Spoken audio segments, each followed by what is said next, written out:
Bonjour à tous, amis de l'angoisse. Aujourd'hui, grosse, très grosse vidéo à venir. Ouais, c'est pas faux. Ça fait du boulot, hein. Oui. Montage, je te dis pas, hein. Enfin bon. M'en occupe pas.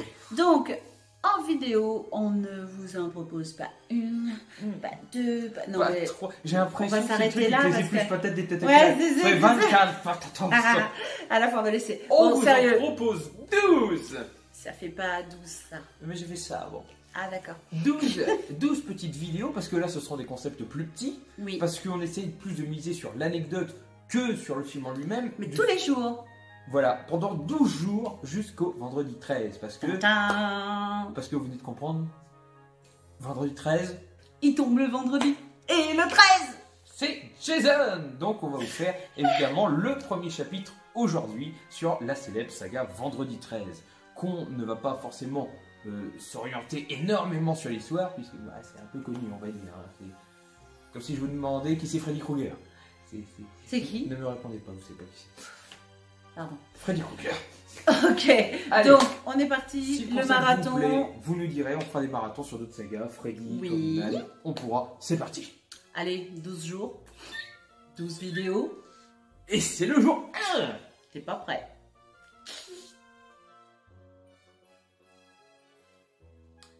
Sean Cunningham n'est pas n'importe qui. Il sera le réalisateur de peu de films marquants, c'est vrai. On peut quand même retenir Deepster Six Qui est bien. en 89, ainsi que Trapped Ash Cheese en 2006. Pour intégrer une photo, je l'ai pas. Mais je mettrai à la photo parce qu'il l'a pas. Et donc, c'est bon là? On y est? Ok. Bon. Donc, c'est surtout en tant que producteur qu'il va se révéler. Parce qu'il sera le producteur de la quadrilogie des House.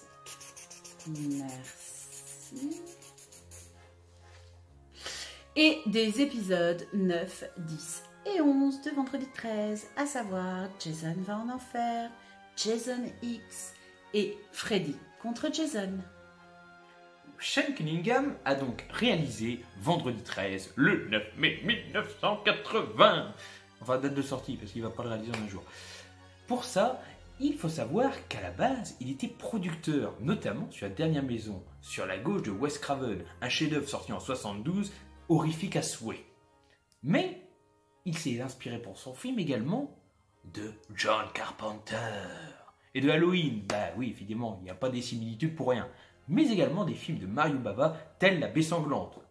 Producteur Wes Craven, inspiration Carpenter et Bava, trio, jackpot, complet, c'est parfait. Pour ce faire, il voulait, avec son équipe technique, de publicité et autres, voir quel serait l'impact commercial si on proposait un tel film. Pour ça, avec une agence de publicité new-yorkaise, ils ont fait en sorte de pouvoir avoir un titre qui transperce un panneau de verre, les lettres, des grandes lettres qui brisent un panneau de verre, pour voir quel serait le succès d'une telle publicité. Et tu sais qu'il est quand même à noter qu'il a eu de la chance que Vendredi 13 soit libre de droit, car le seul film qui portait ce nom s'appelait Vendredi 13, The Orphan. Vous vous en souvenez? Non, moi non plus. C'est pour ça qu'il a facilement eu les droits, je pense. Et heureusement, parce que franchement, Longue Nuit au camp de sang, c'est hyper long comme titre. C'est pas faux. Synopsis.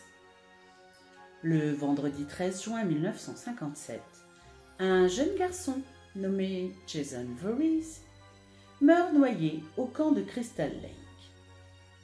L'année suivante, 2 moniteurs sont également tués. À la suite de ces événements, le camp sera abandonné. En 1979, Steve Christie décide de le rouvrir un vendredi 13 juin. La date anniversaire des décès survenus 21 ans auparavant. Lors de la préparation du camp pour l'été, les moniteurs employés par Christie commencent à disparaître les uns derrière les autres. En effet, le même tueur qui a sévi en 1958 est de retour pour une justice sanglante. Enfin, c'est ce qu'il croyait car derrière chaque enfant se cache une mère, et Madame Voorhees est décidée à faire payer la mort de son fils à ses moniteurs, préférant batifoler que de surveiller les enfants. Ah, maman Voorhees, la mère qu'on rêverait tous en voir, prête à tuer pour ses enfants. Il faut savoir que Vendredi 13, la critique n'a pas été très bonne avec. Elle a vraiment flingué, il a même été nominé pour 2 Razzie Awards. Bon, néanmoins, vous en faites pas pour lui, il se sera largement rentabilisé, notamment au succès qu'il aura auprès du public. Bah oui, la critique et le public, souvent ils peuvent être très différents, et heureusement pour certains films d'ailleurs. Il faut savoir que ce film d'ailleurs va réussir à donner des idées pour plein d'autres films cultes. Prenons 2 exemples concrets, la saga Massacre au camp d'été, largement inspirée de Vendredi 13, ou encore Carnage de Tony Maylan, sur lequel on aura des similitudes. Regardez les effets spéciaux, vous verrez, il y a quelqu'un qui travaille sur les 2. Je vous laisse deviner. Rajoutons aussi que parmi tous ces jeunes acteurs, seul Kevin Bacon, qui était au début de sa carrière, poursuivra une carrière prometteuse. On peut signaler également que les effets spéciaux sont de Tom Savini, qui fera aussi ceux de Carnage de Tony Maylan. Et d'ailleurs, une petite anecdote sympa, à la base, ça s'appelait pas Vendredi 13. Sean Cunningham l'a rebaptisé Vendredi 13, parce que sinon, c'était Longue nuit au camp de sang. Il a bien fait de changer de nom, hein. C'est plus court, Mm. c'est plus simple. On mémorise mieux. C'est pas faux.